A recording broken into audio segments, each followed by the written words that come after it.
เตปุเรนตุสังกปาจันโทปนรสโสยถามณิโชติระโสยถาสันตุสัมภโลโภวินาศตุมาเตภวันวันตรายโยสุขีทีขายุโกภวสัพพิติโยวิวัชชันตุสัพพโลโภ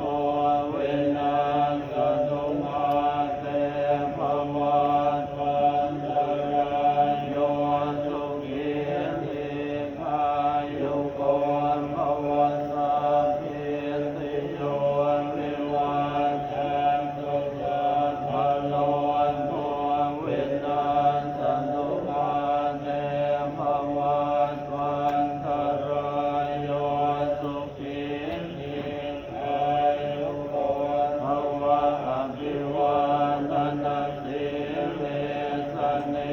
จังพุทธาปัจจายโนจัตตารโอธรรมาวัฏฏันติอายุวันโนสุขังภะลังโสอันตลันโทโสโตสุขิโตโหติสหัสสะเป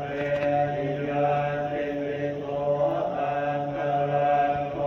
สุขิโตอโรโตสุขิโตโหติสหัสสะอังคลังโทสุขิโตวิโรจน์โหโมทัสสะสะเนหะโรโทสุขิโตโหติสหัสสะเปริยาติวิภวตุสัพพมังคลังราคันตุสัพพเท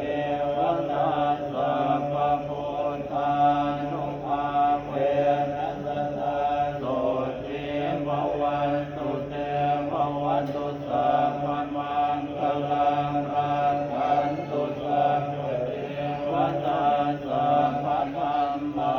นุภาเวนัสสะโสติภวันตุเตภวันตุสัพพมังคลังราคันตุสัพพเทวตาสัพพสังฆานุภาเวนัสสะโสติภวันตุเต กับพิธีทำบุญอายุวัฒนมงคล 55 ปีพระเดชพระคุณพระเทพวชิรวิสุทธิเจ้าคณะ